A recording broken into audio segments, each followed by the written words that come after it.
AIIMS ഇല്ല, വിഴിഞ്ഞമില്ല, ആയുർവേദത്തെക്കുറിച്ച് ചില പദ്ധതികൾ ഉണ്ടാകുമെന്നൊക്കെ പറഞ്ഞു. ആ കൂട്ടത്തിലെങ്കിലും കേരളത്തെ പരിഗണിക്കുമെന്ന് വിചാരിച്ചു. കാരണം കേരളം ഇന്ത്യ രാജ്യത്തെ ആകെ എടുത്താൽ ആയുർവേദത്തിന്റെ ഈറ്റില്ലവും പോറ്റില്ലവുമാണ് കേരളം. പ്രത്യേകിച്ച് കോട്ടക്കൽ പോലുള്ള കേരളത്തിലെ അതുപോലെ മറ്റു പ്രദേശങ്ങളും ആയുർവേദത്തിന്റെ മാപ്പിൽ ലോകത്ത് തന്നെ അടയാളപ്പെടുത്തപ്പെട്ട ലോക മാപ്പിൽ കേരളമുണ്ട്.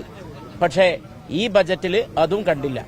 മാത്രവുമല്ല, തീരദേശ വികസനത്തിന്റെ കാര്യത്തിൽ ഒട്ടേറെ പൊന്നാനി പോലുള്ള പ്രദേശങ്ങളിൽ പലതും ചെയ്യാമായിരുന്നു. അവിടെ ഒന്നും കേരളം പറഞ്ഞില്ല. നാളികേരത്തിന്റെ കാര്യം പറഞ്ഞപ്പോ അപ്പൊ കേരളം പറയുന്നു വിചാരിച്ചു. കേരളത്തിന്റെ പേര് തന്നെ ഉണ്ടായിട്ടുള്ളത് നാളികേരത്തിൽ നിന്നാണെന്ന് ഒരു പക്ഷേ ഇവർക്ക് അറിയുമെന്ന് അറിഞ്ഞൂടാ. കേരളമാണ് ആ നാളികേരത്തിന്റെ കാര്യത്തിൽ പ്രത്യേകം ശ്രദ്ധിക്കപ്പെടുന്ന സംസ്ഥാനം. പക്ഷെ അവിടെയും കേരളം പറഞ്ഞില്ല. നാളികേരം ഏറ്റവും കൂടുതൽ ഉൽപ്പാദിപ്പിക്കപ്പെടുന്ന സംസ്ഥാനങ്ങളെ എന്നാണ് പറഞ്ഞത്. ആ കൂട്ടത്തിലും കേരളം പറഞ്ഞില്ല. അതുപോലെ കേരളത്തെ പറയേണ്ട പല ഘട്ടങ്ങളും കേരളത്തിന് നേരെ മുഖം തിരിഞ്ഞ സമീപനമാണ്.